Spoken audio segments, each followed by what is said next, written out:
இலக்கை நோக்கி டுவர்ட் த கோல். இந்த நிகழ்ச்சிக்கு உங்களை அன்புடன் வரவேற்கிறோம். Praise the Lord. ஆண்டவராகிய இயேசுவின் இனிய நாமத்தில் இந்த புதிய நாளிலே உங்கள் எல்லாருக்கும் அன்பின் வாழ்த்துக்கள். 2 தீமோத்தேயு 1 அதிகாரம் 16ஆம் வசனம். ஒனேசிப்போருவின் வீட்டாருக்கு கர்த்தர் இரக்கம் கட்டளையிடுவாராக. ஒனேசிப்போருக்கு இரக்கம் கட்டளையிடுவாராக அப்படின்னா நல்லா இருந்திருக்கும். ஆனால் அவனுடைய வீட்டாருக்கு இரக்கம் கட்டளையிடுவாராக என்று இந்த வசனத்தில் பவுல் எழுதியிருக்கிறாருன்னா, ஒனேசிப்போருவின் நிமித்தம்தான் கர்த்தர் அவன் வீட்டாருக்கு இரக்கத்தை என்ன செய்கிறார்? கட்டளையிடுகிறார்.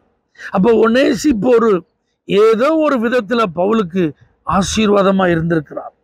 பவுலுடைய ஊழியத்தில் அவர் தொடர்புடையவராக இருந்திருக்கிறார்.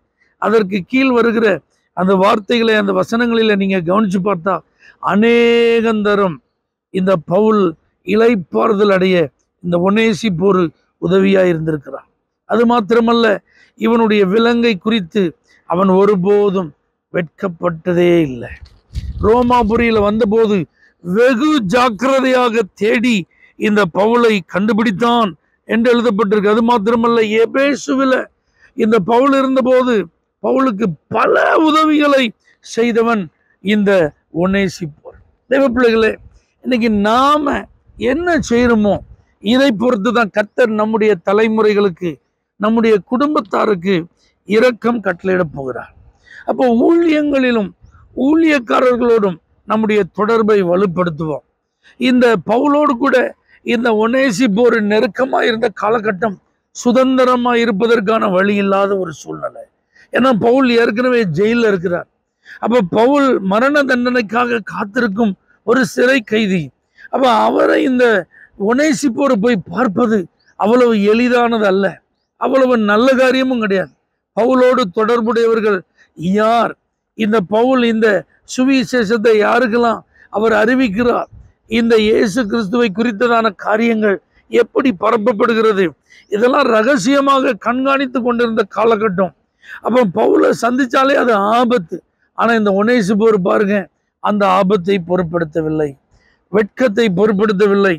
அவன் உள்ளம் இளைப்பாற தன்னால் என்ற உதவியை செய்கிறான். ஏன்னா இந்த நிருபம் முடியும் போது பவுல் சொல்றார், இதுதான் அவர் தன்னுடைய வாழ்க்கையில கடைசியா எழுதின நிருபம்.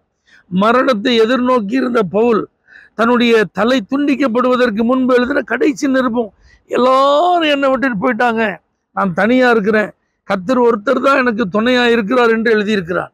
அப்ப பாருங்க, அந்த மிகப்பெரிய அப்போஸ்தலன், வல்லமையான ஒரு தேவ ஊழியன் கட்டப்பட்டு இருக்கும்போது, சிறைச்சாலையில தனிமையை அனுபவிக்கும் போது அவனுக்கு அவனுடைய உள்ளத்தை இளைப்பாற்றினவன் இந்த ஒனேசிப்போர். எபேசு பட்டணத்துல ஊழியம் செய்த காலகட்டங்களில பல நிலைகளிலே உதவியா இருந்தவன். தேவ பிள்ளைகளை, இன்னைக்கு நீங்க ஒரு தேவ மனிதனுக்கு தோள் கொடுத்து பாருங்க, அவருடைய ஊழியத்துல உதவியா இருந்து பாருங்க.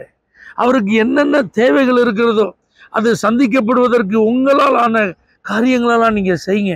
ஊழியர்கள் ஊழியத்து நிமித்தம் வருகிற நெருக்கங்களினாலும் நிந்தனைகளினாலும் அவமானங்களினாலும் தொய்ந்து போயிருக்கும் போது, சோர்ந்து போயிருக்கும் போது அவர்களுக்கு பக்கபலமா இருப்பதை நீங்க வெளிப்படுத்துங்க. அவர்களை உற்சாகம் மூட்டுகிறவர்களா நீங்க இருக்கிறீங்கிறத வெளிப்படுத்துங்க. இதெல்லாம் என்ன நடக்கும் அப்படின்னா, உங்களுக்கு மாத்திரமல்ல, உங்கள் தலைமுறைகளுக்கு அது ஆசீர்வாதமா மாறும். இந்த வார்த்தையை எழுதும்போது ஒனேசிப்போர் ஜீவனோடு இல்லை. என பவுல் அவன் அடிக்கடி சந்தித்தது நிமித்தம் இவன் ஒரு கிறிஸ்தவன் என்று கண்டுபிடிக்கப்பட்டு அவன் பவுல் சிரச்சேதம் செய்யப்படுவதற்கு முன்பதாகவே கொலை செய்யப்பட்டு விட்டான். அதனாலதான் பவுல் அவன் குடும்பத்தாருக்கு இரக்கம் செய்வாராக என்று எழுதுகிறார். தெய்வ பிள்ளைகளே, நம்முடைய நற்கிரியைகள், நாம் தேவனுடைய ராஜ்யத்திற்காக செய்கிற காரியங்கள், தேவனுடைய ஊழியத்திற்காக நாம் உதவி செய்கிற ஒவ்வொரு காரியங்கள், தேவனுடைய ஊழியர்களுடைய கரத்தை தாங்குகிற ஒவ்வொரு காரியங்கள், நாம இருந்தாலும் இல்லாட்டினாலும் நம்முடைய பிள்ளைகளுக்கு ஆசீர்வாதமா மாறும். ஒரு ஊழியக்காரனுக்கு உதாரணமா இந்த ஒனேசிப்போர்வை இந்த பவுல் குறிப்பிடுகிறார். பாரு தீமோத்தி, இந்த ஒனேசிப்போர் எப்படி என்கரேஜ் எனக்கு பண்ணியிருக்கிறான் பாரு, எப்படி என் உள்ளத்தை ஆற்றி இருக்கிறான் பாரு அப்படின்லாம் சொல்லி ஒரு மாதிரியாய் காண்பிக்கும் ஒரு வாழ்க்கை வாழ்ந்தவன். இப்படிப்பட்ட ஒரு வாழ்க்கையை நம்ம வாழ நம்மை அர்ப்பணிப்போம். அந்த வாழ்க்கை நம்முடைய குடும்பத்தாருக்கு கர்த்தருடைய இரக்கத்தை பெற்றுத்தர உதவியா இருக்கும். தேவனே, ஒனேசிப்போர்வை போல நாங்களும் வாழ எங்களுக்கு கிருபை தார்.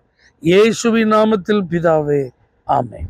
For prayer contact, Pastor J. J. Kumar, El Shaddai Ministries, 9500252586, Surandai.